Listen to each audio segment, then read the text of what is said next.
Hello students, कैसे हैं आप लोग। आशा करता हूं कि आप सभी लोग स्वस्थ होंगे, मस्त होंगे। मैं राजशेखर स्वागत करता हूं आपका अपने यूट्यूब परिवार द वर्टेक्स क्लासेस पर। पिछली क्लास में हम लोगों ने इंग्लिश के कुछ महत्वपूर्ण प्रीवियस ईयर क्वेश्चंस को सॉल्व किया और डिटेल में डिस्कशन किया। आज नेक्स्ट क्लास में इंग्लिश की हम लोग फिर से कुछ महत्वपूर्ण इंपॉर्टेंट प्रीवियस ईयर क्वेश्चंस का डिस्कशन करेंगे और थ्योरी थ्रू एमसीक्यूज हमारी क्लास का नाम रहता है, जिसमें हम लोग एमसीक्यूज में जो भी रूल्स वगैरह यूज रहते हैं उनका भी हम लोग डिटेल्ड एनालिसिस करते हैं, जिससे आने वाले एग्जाम्स में उनके क्वेश्चंस के आने की संभावना अधिक रहती है। तो आइए शुरुआत करते हैं हम लोग इंग्लिश की इस धमाकेदार क्लास का। फर्स्ट क्वेश्चन हमारे पास है, हु टीच्स यू। इसका हम लोगों को पैसिव बनाना है। पैसिव में हम लोगों को इसे चेंज करना है, पैसिव वॉइस। ठीक है, पैसिव वॉइस की आपको थोड़ी बहुत जनरल नॉलेज तो होगी ही। तो आइए हम लोग पहले थोड़ा सा पैसिव वॉइस के बारे में समझ लेते हैं, फिर इस क्वेश्चन को हम लोग सॉल्व करते हैं। जैसे मान लो पैसिव का एक छोटा सा वाक्य मैं लिखता हूं, सिंपल सा। मैंने लिखा ही प्लेज क्रिकेट। ये सेंटेंस दिया है, इसको हमें पैसिव में चेंज करना है। पहले इसको चेंज करेंगे, फिर इसी के माध्यम से हम लोग इसको सॉल्व करेंगे, तो ज्यादा अच्छे से आपको समझ में आएगा। पैसिव वॉइस बनाने के लिए सबसे जो बेसिक चीज है वो आपको पता होना चाहिए, टेंस कौन सा है और सब्जेक्ट वर्ब ऑब्जेक्ट क्या है उस टेंस में, सेंटेंस में। ठीक है, ये आपको तीन चीजें पता होनी चाहिए। तो ये टेंस कौन सा है, लिखा है ही प्लेस। जब कभी भी हम लोग सब्जेक्ट के साथ मुख्य क्रिया की फर्स्ट फॉर्म में एस का इस्तेमाल करते हैं तो उस टेंस को हम लोग कहते हैं प्रेजेंट इंडेफिनिट टेंस। तो आपको ये टेंस मैंने बता दिया किसमें है, प्रेजेंट इंडेफिनिट टेंस। ठीक है, प्रेजेंट इंडेफिनिट टेंस हो गया। प्रेजेंट इंडेफिनिट टेंस को जब कभी भी हम लोग पैसिव वॉइस में चेंज करते हैं तो हेल्पिंग वर्ब हम लोग इज एम आर का यूज कर लेते हैं और मेन वर्ब की थर्ड फॉर्म का यूज कर लेते हैं। ये बेसिक रूल है पैसिव में चेंज करने का प्रेजेंट इंडेफिनिट को। आइए हम लोग इसको चेंज करते हैं। अब देखिए इसमें ही प्लेज क्रिकेट, तो इसमें सब्जेक्ट क्या है, ही प्लेज क्रिकेट, वह क्रिकेट खेलता है। किसी भी वाक्य में अगर हम कौन लगा दें और उससे जो हमें उत्तर मिलेगा उसको हम लोग कहते हैं सब्जेक्ट। वह क्रिकेट खेलता है, तो कौन क्रिकेट खेलता है, वह। तो वह हमारा क्या हो गया, सब्जेक्ट। क्या खेलता है, जब किसी वाक्य में हम लोग क्या लगा लेते हैं तो जो उत्तर हमें मिलता है वो होता है ऑब्जेक्ट। क्या खेलता है, क्रिकेट खेलता है। क्रिकेट क्या हो गया, ऑब्जेक्ट, और खेलना हमारा वर्ब है। तो सब्जेक्ट वर्ब ऑब्जेक्ट तीनों चीजें मिल गई।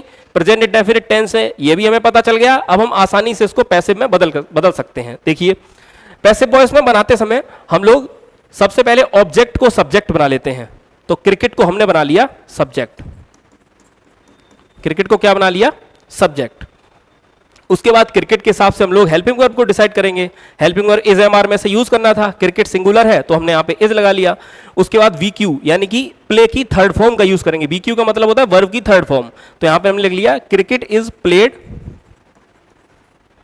और ऑब्जेक्ट जो सब्जेक्ट था उसको हम लोग बना लेते हैं ऑब्जेक्ट। तो ऑब्जेक्ट हमारा क्या हो जाएगा, हिम, और उससे पहले हम लोग बाई का यूज कर लेते हैं।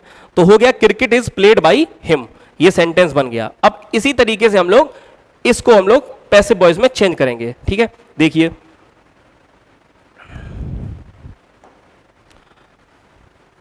हमारा वाक्य दिया है हु टीच्स यू। ठीक है, इसको हम लोग जैसे हम लोगों ने ये वाला टेंस चेंज किया उसी तरीके से इसको करने का प्रयास करेंगे। हु टीच्स यू, इसमें भी हम लोगों को वही जो बेसिक रूल्स है, सब्जेक्ट वर्ब ऑब्जेक्ट का पता होना चाहिए और टेंस कौन सा है ये पता होना चाहिए। तो हु के साथ मेन वर्ब की फर्स्ट फॉर्म में ऐसे यस लगा हुआ है तो ये प्रेजेंट इंडेफिनिट का हो गया। बाकी कौन इसका हु सब्जेक्ट है और यू इसका ऑब्जेक्ट है और टीच इसकी वर्ब है, तीनों चीजें हैं। उसी तरीके से हम लोग इसको चेंज करते हैं। जैसे यू को हमने बना लिया सब्जेक्ट, तो यू आ गया, यहाँ पे यू आ गया। उसके बाद यू के हिसाब से हम लोग किस वर्ब का इस्तेमाल करते हैं, हेल्पिंग वर्ब का, आर का यूज करते हैं। तो यहां पे हमने आर लगा लिया, यू आर। टीच, टीच की थर्ड फॉर्म क्या होती है, taught. You are taught by, और हु का ऑब्जेक्टिव केस होता है हुम। ऐसे बन जाना चाहिए था, लेकिन प्रॉब्लम क्या हुई, प्रॉब्लम ये हुई कि हुम जो है ना वो इंटरोगेटिव वर्ड है, इसका यूज हम लोग वाक्य के लास्ट में नहीं कर सकते, ये हमेशा स्टार्टिंग में यूज होता है। तो हमने यहां पे, तो ये जो बाई हुम है इसको हम पूरे को उठा के लाते हैं आगे। हमने लिखा बाई हुम। अब इंटरोगेटिव वर्ड आगे आ गया, इंटेरोगेटिव वर्ड आगे आने के बाद उसके बाद चाहिए हमें हेल्पिंग वर्ब। हेल्पिंग वर्ब क्या लगेगी? आर। इसको भी आगे लाना पड़ेगा। हेल्पिंग वर्ब लगा लिया मैंने आर। उसके बाद क्या आएगा? Subject, by whom are you, और उसके बाद जो वर्ब है हमारी मेन वर्ब वो आ जाएगी टॉट।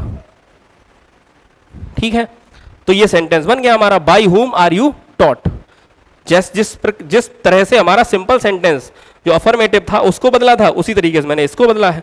4 ऑप्शंस दिए, उनको चेक कर लेते हैं हम लोग एक बार। पहला ऑप्शन ए ऑप्शन है, हु इज टॉट यू। गलत है ये, हु इज टॉट यू, इसमें बाई नहीं है, बेसिक रूल्स का यूज नहीं किया गया है। बाकी ये हु वॉज टॉट यू, तो वॉज का इस्तेमाल तो हम लोग करते नहीं है, वो पास्ट इंडेफिनिट का जब पैसिव चेंज करते हैं तब करते हैं, तो ये भी नहीं हो पाएगा।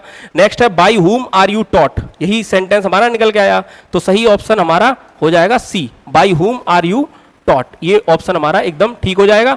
बाकी by whom are you being लगा दिए इन्होंने। बीइंग हम लोग इस्तेमाल करते हैं प्रेजेंट कंटीन्यूअस में, यानी कि जब आईएनजी फॉर्म आती है उसको चेंज करने के लिए तब हम बीइंग का यूज करते हैं, तो डी ऑप्शन हमारा गलत हो जाएगा। तो 4 ऑप्शंस में सी ऑप्शन हमारा ठीक हो गया। ठीक है, नेक्स्ट क्वेश्चन की ओर हम लोग चलते हैं। नेक्स्ट क्वेश्चन है, is select the most appropriate option to substitute the underline segment in the given sentence. If no substitution is required, select no improvement as your answer। Simple से शब्दों में अगर समझा जाए तो लिखा हुआ है कि ये जो एक सेंटेंस दिया गया है हमको, इसमें कुछ एरर है ना। अगर आपको कहीं भी एरर लग रही है तो आप उसमें बताइए कौन से पार्ट में एरर है, और मतलब क्या एरर है और क्या हम इसमें ठीक कर सकते हैं। बाकी अगर एरर नहीं है तो आप कोई इंप्रूवमेंट, नो इंप्रूवमेंट पे टिक कर सकते हैं। 4 ऑप्शन है हमारे पास, नो इंप्रूवमेंट। अब देखिए पहले सेंटेंस पढ़ लेते हैं। His broken arm is insensible of feelings. His broken arm, उसकी टूटी हुई भुजा, इज इनसेंसिबल ऑफ फीलिंग्स, वो इनसेंसिबल है। इनसेंसिबल मीन्स क्या होता है? इनसेंसिबल मीन्स होता है असंवेदनशील। असंवेदनशील, इनसेंसिबल मीन्स क्या होता है? असंवेदनशील। ठीक है, या फिर इसको ही हम लोग कहते हैं संवेदना रहित। क्या कहते हैं? संवेदना रहित। तो उसकी जो टूटी हुई भुजा है वो असंवेदनशील है, संवेदना रहित है किसी भी फीलिंग के लिए। मतलब उसको टच करने पर, या कुछ उस पर टच किया जाए, या कोई उसे छुए, या मतलब कुछ और भी क्रियाएं उसके ऊपर की जाए, मतलब उसकी भुजा के ऊपर, तो उसको कुछ फील नहीं होता क्योंकि वो असंवेदनशील है। ठीक है, इसका ये अर्थ हुआ। अब देखिए इसमें 4 ऑप्शन दिए गए हैं, लिखा है इनसेंसिबल फॉर, बी ऑप्शन है। इनसेंसिबल फॉर हमारा बी ऑप्शन है। उसके बाद सी ऑप्शन है इनसेंसिबल अबाउट, और डी ऑप्शन है इनसेंसिबल टू। और अगर इनमें से कोई ठीक नहीं है, यानी कि यही वाला सेंटेंस ठीक है, तो आप नो इंप्रूवमेंट लगा सकते हैं। अब देखिए इसमें इनसेंसिबल लिखा हुआ है ना। इनसेंसिबल, ये वाला जो रिलेटेड चीज है वो है प्रीपोजिशन से रिलेटेड। प्रीपोजिशन क्या होते हैं? किसी नाउन या प्रोनाउन से पहले यूज होने वाले वर्ड जो उसी सेंटेंस में किसी दूसरे नाउन या प्रोनाउन के साथ संबंध बताते हैं, उनको हम लोग कहते हैं प्रीपोजिशन। जैसे आप लोगों ने पढ़ा होगा on, in, about, for, towards, under, blow, ये सब प्रीपोजिशंस हैं। वैसे यहां पे प्रीपोजिशन का यूज किया गया है ऑफ। ठीक है, लेकिन प्रीपोजिशन जब हम लोग पढ़ते हैं तो उसमें कुछ फिक्स्ड प्रीपोजिशंस भी आते हैं। फिक्स्ड प्रीपोजिशंस का मतलब, जैसे कोई वर्ड दिया है उसके बाद हम लोग उसी प्रीपोजिशन का यूज कर सकते हैं और किसी प्रीपोजिशन का यूज नहीं कर सकते हैं। जैसे वर्ड है इनसेंसिबल, इनसेंसिबल के बाद एक फिक्स्ड प्रीपोजिशन आता है, वो होता है टू। इनसेंसिबल के साथ हम लोग फिक्स्ड प्रीपोजिशन टू का इस्तेमाल करते हैं, ऑफ का यूज नहीं किया जाता क्योंकि फिक्स्ड प्रीपोजिशन है ये। ठीक है, तो इसमें ऑप्शन हमारा इनसेंसिबल टू वाला कौन सा है? इनसेंसिबल टू वाला है डी, तो डी ऑप्शन हमारा एकदम करेक्ट आंसर हो जाएगा। बाकी इसके साथ ही कुछ वर्ड और होते हैं जिसके साथ हम लोग टू का यूज करते हैं, जैसे इंजूरियस। इंजूरियस मतलब होता है हानिकारक, इसके साथ भी हम लोग टू का यूज करते हैं। ठीक है, एक वर्ड है आपका इंफीरियर। इंफीरियर के साथ भी हम लोग टू का यूज करते हैं। वैसे ही एक वर्ड आपका है इंक्लाइंड, इंक्लाइंड के साथ भी हम लोग टू का यूज करते हैं। एक वर्ड है सुपीरियर, सुपीरियर के साथ भी हम लोग टू का यूज करते हैं। ये कुछ वर्ड्स हैं, ऐसे बहुत सारे वर्ड्स हैं, किसी के साथ हम लोग ऑफ, किसी के साथ टू, किसी के साथ विद का यूज करते हैं। ये प्रीपोजिशन जब पढ़ेंगे हम लोग डिटेल में, उसमें बताने का सब्जेक्ट है। यहां पे हम लोग ने देख लिया इनसेंसिबल के साथ हम लोग टू का यूज करते हैं, बाकी कुछ वर्ड जैसे injurious to, inferior to, incline to, superior to, इनके साथ भी हम लोग टू का यूज करते हैं। ठीक है, चलिए हम लोग नेक्स्ट क्वेश्चन की ओर चलते हैं। नेक्स्ट क्वेश्चन है find the part of the given sentence that has an error in it, if there is no error choose no error. चार ऑप्शंस दिए गए हैं, ये एक सेंटेंस है कुल मिला के, ये पूरा सेंटेंस ही है। ठीक है, और इसी में हमें बताना है कौन से पार्ट में एरर है। लिखा है in recent years the practice of using memes to incite divisiveness have rapidly escalated. In recent years, हाल ही के वर्षों में, द प्रैक्टिस, यहां पे प्रैक्टिस का मतलब अभ्यास से नहीं है, प्रैक्टिस का मतलब है प्रथा, या फिर प्रैक्टिस से मतलब है चलन। ठीक है, practice of using memes, memes आप लोग जानते हैं मीम्स क्या होते हैं, छोटे छोटे जो वीडियोस या फिर छोटे छोटे टेक्स्ट मैसेजेस, किसी को संदेश कुछ देने के लिए हम लोग यूज करते हैं, आजकल बहुत चलन में है, इंटरनेट पर आपने देखे होंगे जरूर। Memes to incite, incite means होता है उकसाना, किसी चीज को भड़काना, उसके लिए हम लोग करते हैं इंसाइट का यूज। इंसाइट डिवाइसिवनेस, डिवाइसिवनेस मीन्स होता है विभाजन। अब इसका हम लोग अर्थ देखते हैं। लिखा है in recent years the practice of using memes, recent years में मीम्स का जो प्रैक्टिस है, जो प्रथा है, वो इंसाइट डिवाइसिवनेस, विभाजन को उकसाने के लिए जो है वो रैपिडली एस्केलेटेड, रैपिडली मतलब होता है तीव्रता से, तीव्रता से क्या हुआ इसमें, एस्केलेटेड, इसमें बहुत मतलब एस्केलेट किए हैं, ये चीजें बहुत ज्यादा बढ़ गई हैं। जैसे मान लो किसी के धर्म का मजाक उड़ाते हुए हमने कोई मीम बना दिया है ना, इससे क्या हुआ, धार्मिक उन्माद बढ़ेगा। तो इसी तरीके की जो ये घटनाएं हैं वो धीरे धीरे बढ़ गई हैं।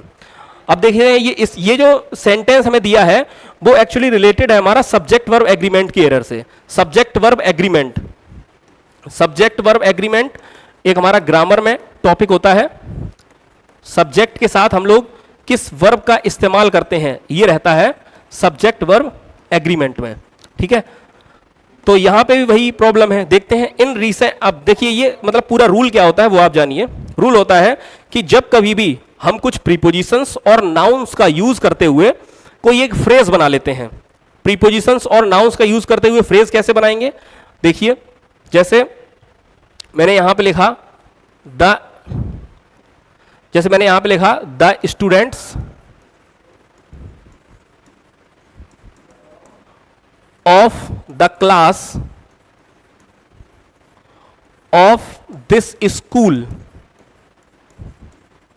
The students of the class of this school, ये मैंने लिखा है यहां पे। अब देखिए यहां पे प्रीपोजिशन का इस्तेमाल हुआ है ऑफ, ये देखिए प्रीपोजिशन का इस्तेमाल किया है, और ये नाउन है स्टूडेंट्स, ये क्लास भी नाउन है, स्कूल भी नाउन है, दिस आपका एडजेक्टिव है, इनका यूज करके मैंने ये फ्रेज बना लिया। फ्रेज मतलब एक छोटा सा वाक्यांश बना लिया यहां पे। जब कभी भी हम लोग ऐसा करते हैं, नाउन और प्रीपोजिशंस का यूज करते हुए हम लोग किसी फ्रेज का निर्माण कर लेते हैं, और उस फ्रेज का यूज हम लोग करते हैं सेंटेंस के सब्जेक्ट के रूप में, जिस प्रकार से इसमें किया गया है। In recent years the practice of using memes to incite divisiveness. अब यहां पे देखिए हेल्पिंग वर्ब कहां पे आई है, यहां पे आई है। उससे पहले ये पूरा सेंटेंस जो लिखा हुआ था उसमें ये सब्जेक्ट है, the practice of using memes to incite divisiveness. जब कभी भी नाउन और प्रीपोजिशन का इस्तेमाल करते हुए कोई फ्रेज बनाते हैं और उस फ्रेज का इस्तेमाल हम लोग सब्जेक्ट के रूप में करते हैं, और उसके बाद अगर हम कोई वर्ब लगाते हैं तो उस वर्ब का निर्धारण हम हमेशा पहली प्रीपोजिशन जो आई है उससे पहले आने वाले नाउन के अनुसार करते हैं। अब देखिए इसमें पहले इससे समझते हैं हम लोग, the students of the class of this school. अब यहां पे देखिए पहली प्रीपोजिशन कौन सी है, ये वाली, ये दूसरी है। पहली प्रीपोजिशन से पहले कौन आया है, ये द स्टूडेंट्स आया है। स्टूडेंट्स, ये इसी नाउन के अनुसार यानी कि इसी सब्जेक्ट के अनुसार हम लोग बाकी की वर्ब का निर्धारण करेंगे। स्टूडेंट्स कैसा है, प्लूरल, तो इसके साथ हम लोग प्लूरल वर्ब का इस्तेमाल करेंगे। अगर यहां पे स्टूडेंट लिखा होता तो हम सिंगुलर वर्ब का इस्तेमाल करते। जैसे मान लो ये सेंटेंस है the students of the class of this school, यहां पे अगर हमें लिखना है मेहनती हैं वो बच्चे, तो हम लिखेंगे आर लेबोरियस।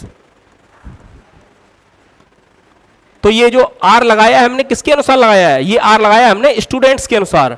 वैसे ये वाला सेंटेंस है, लिखा है in recent years the practice of using memes to incite divisiveness have rapidly escalated. यहां पे लिखा है हैव, और ये हैव किसके अनुसार आएगा, द प्रैक्टिस के अनुसार। द प्रैक्टिस कैसा है, द प्रैक्टिस तो सिंगुलर है भाई, इसके अनुसार हम लोग हैव का इस्तेमाल कर नहीं सकते, क्योंकि सिंगुलर के साथ हम लोग लगाते हैं हैज और प्लूरल के साथ लगाते हैं हैव। तो यहां पे हैव नहीं लगना चाहिए था, क्या लगना चाहिए था भाई साहब, हैज। यहां पे हमने हैज का यूज कर लिया, तो ये ऑप्शन हमारा सी वाला करेक्ट हो जाएगा, इसी में एरर है। ठीक है, नेक्स्ट क्वेश्चन की ओर हम लोग चलते हैं। लिखा है a sentence has been given with a blank to be filled with an appropriate word, choose the correct alternative. ये सेंटेंस दिया गया है ना, इसमें ब्लैंक दिया गया है। इसमें a bouquet of red roses, यहां पे ब्लैंक है, ठीक है, यहां पे ये ब्लैंक दिया गया है। लिखा है अ refreshing smell in the morning. 4 options दिए गए हैं आपको, इनमें से आपको कुछ लगाना है। जो भी मैंने आपको पिछले क्वेश्चन में डिस्कस किया, पिछले क्वेश्चन में जो रूल बताया, सेम उसी पे बेस ये क्वेश्चन है। A bouquet of red roses, a bouquet of red roses. देखिए इसमें नाउन का इस्तेमाल, प्रीपोजिशन का इस्तेमाल और रेड रोजेस ये एडजेक्टिव, फिर ये नाउन का इस्तेमाल किया है। इनको मिला के हमने क्या बनाया, इनको मिला के हमने बनाया सब्जेक्ट।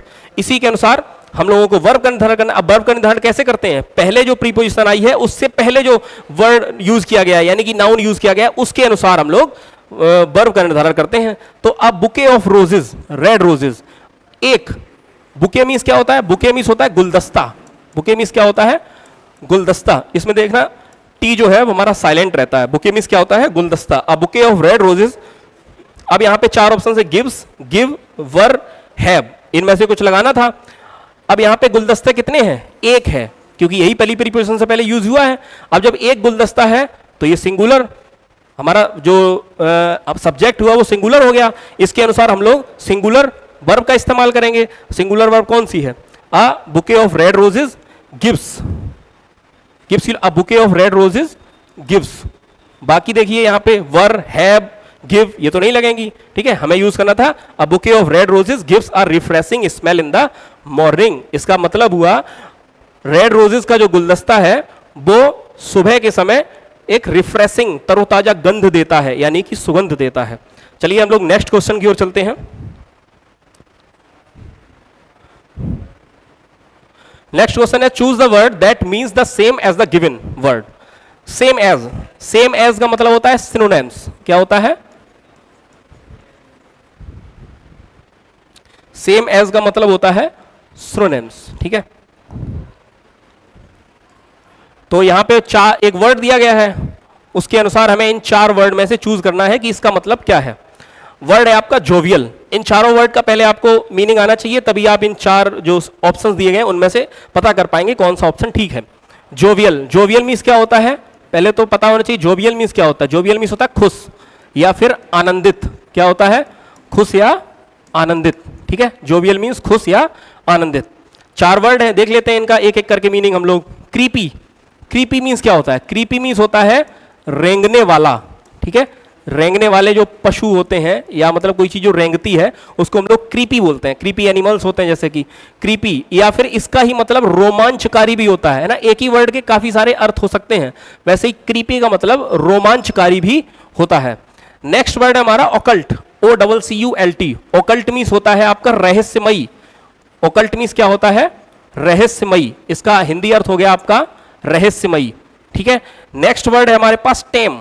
टेम मीन्स क्या होता है, टेम मीन्स होता है पालतू ना, टेम एनिमल्स, पालतू जानवर। नेक्स्ट वर्ड है मैरी। मैरी मीन्स भी क्या होता है, खुश या फिर आनंदित, ठीक है। मैरी मीन्स क्या होता है, खुश या आनंदित। ये मैरी याद रखना, इसकी स्पेलिंग होती है MERRY। मैरी मीन्स क्या होता है, आनंदित। लेकिन एक और वर्ड होता है, एक और वर्ड होता है MARRY। एक वर्ड क्या होता है, MARRY। मैरी मीन्स क्या होता है, शादी करना, ठीक है। ये याद रखना, इन दोनों में कभी कभी कंफ्यूजन हो जाता है, इसलिए मैंने बता दिया। मैरी मतलब होता है खुश या आनंदित, और MARRY मैरी मतलब शादी करना, ठीक है, शादी करना।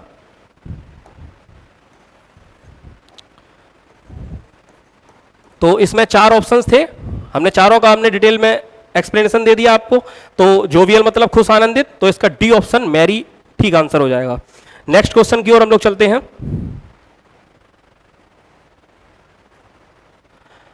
Select the most appropriate option to substitute the underlined segment in the given sentence. If no substitution is required, select no improvement as your answer.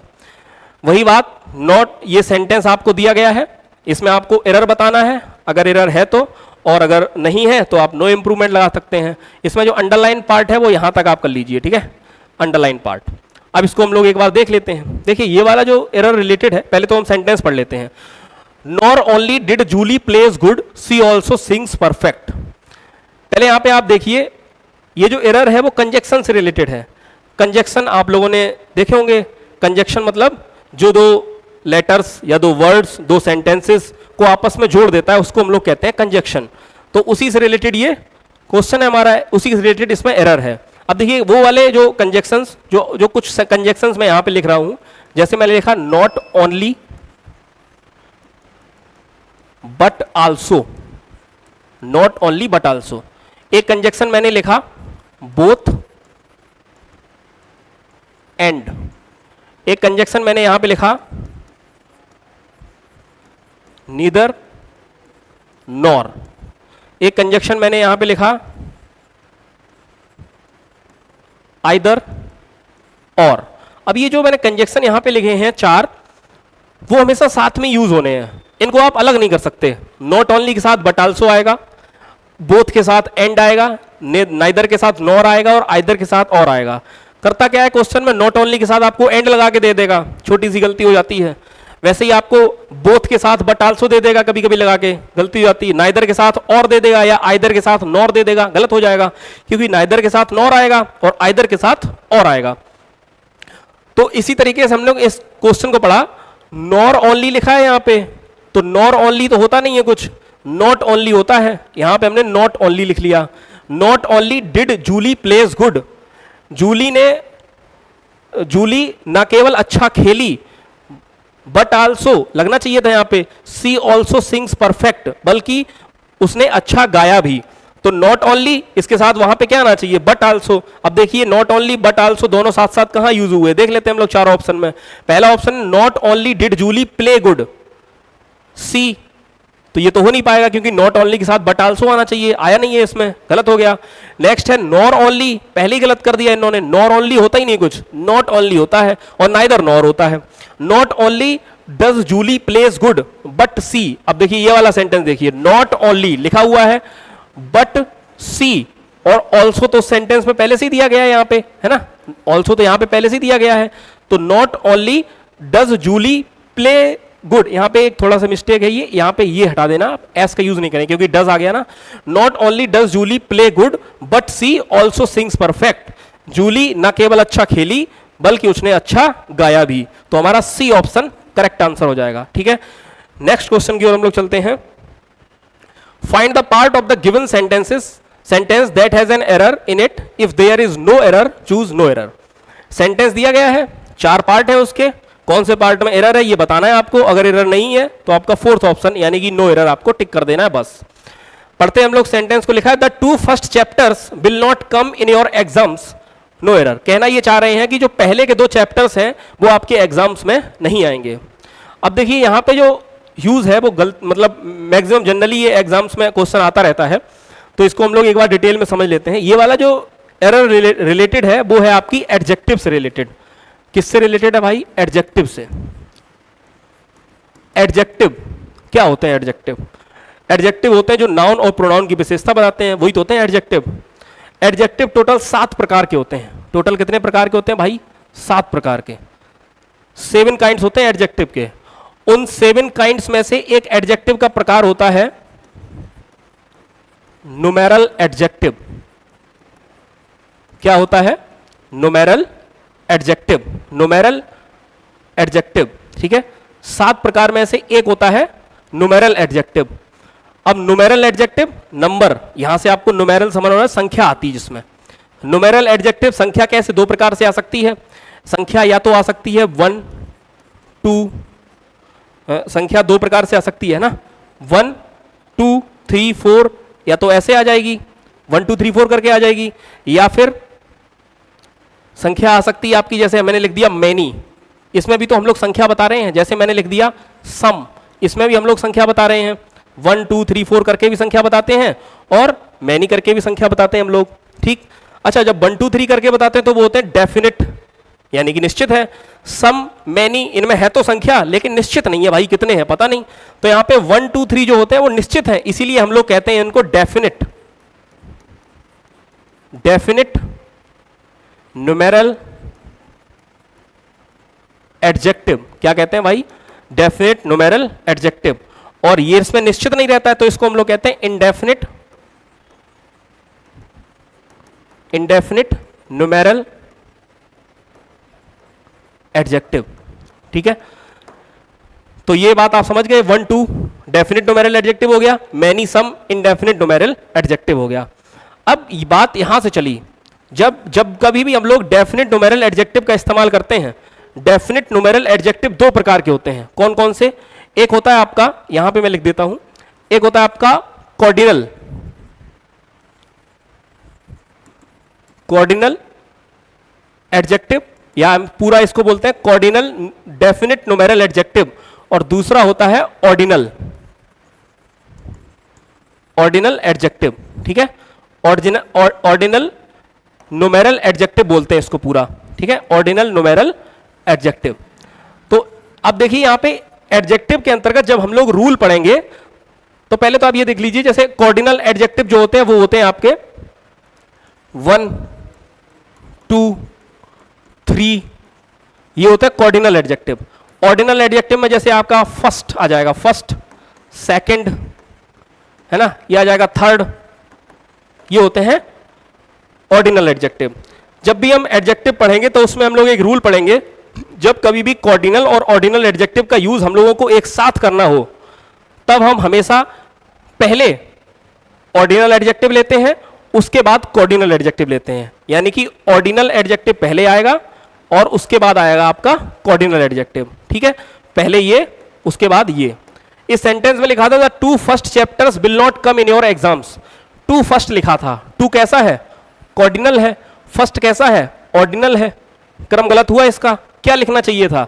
लिखना चाहिए था द फर्स्ट 2 चैप्टर्स, यानी कि फर्स्ट पहले आता, फर्स्ट आता यहां पे फर्स्ट, उसके बाद आता आपका 2, तो ये सही सेंटेंस बनता the first 2 chapters will not come in your exams. तो ऑप्शन हमारा कौन से पार्ट में गलती थी? 1 वाले में। तो ऑप्शन कौन सा ठीक हो जाएगा? बी वाले। ए में 2 दिया है, बी में 1 दिया है, सी में 3 दिया है, डी में दिया है 4, तो 1 वाले पार्ट में गलती थी, तो हमारा डी ऑप्शन करेक्ट आंसर हो जाएगा। अच्छे से आपको समझ में आ गया होगा, इतना डिटेल कर दिया है, बाकी एडजेक्टिव के बारे में भी पता चल गया होगा, है ना, कौन कौन से होते हैं। नेक्स्ट क्वेश्चन की ओर हम लोग चलते हैं। In the following question, out of the given 4 alternatives, select the alternative which best expresses the meaning of the idiom phrase. Idiom phrase दिया गया है, इसका आपको मीनिंग बताना है, बेस्ट जो एक्सप्रेस करता है। लिखा हुआ है to loss ground, to loss ground. Idioms का हमेशा हिडन सेंस होता है। टू लॉस ग्राउंड का मतलब क्या होता है? ग्राउंड में हार जाना, है ना। ग्राउंड में हार जाने से क्या होता है? आपकी इंपॉर्टेंस कम हो जाती है। अगर आप कोई चीज खेलते हैं और वो हार जा रहे हैं तो इंपॉर्टेंस कम होती है। तो टू लॉस ग्राउंड का मतलब इंपॉर्टेंस कम हो जाना। देख लीजिए इसमें इंपॉर्टेंस किसमें कम हो रही है? टू डाई, ये तो मर ही गया भाई, टू डाई मर जाना। टू हैव नो क्लू, कोई सुराग ना होना, कोई संकेत ना मिलना। टू लॉस मनी, मनी आपका लॉस हो जाना। बाकी टू लॉस इंपॉर्टेंस, इंपॉर्टेंस खो देना। डी ऑप्शन करेक्ट आंसर हो जाएगा। नेक्स्ट क्वेश्चन की ओर चलते हैं। लिखा है choose the word that can substitute the given sentence. लिखा है a person who leads an immoral life.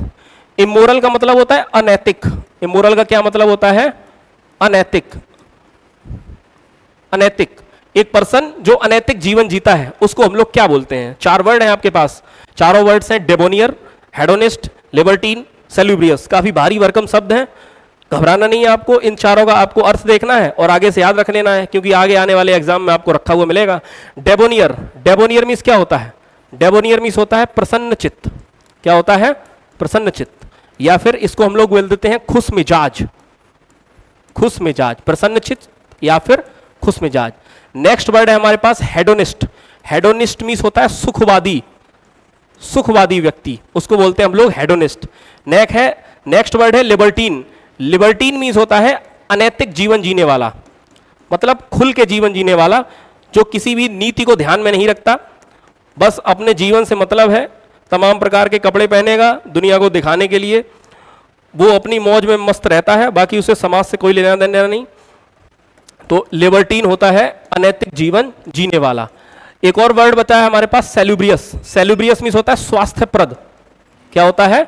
स्वास्थ्यप्रद।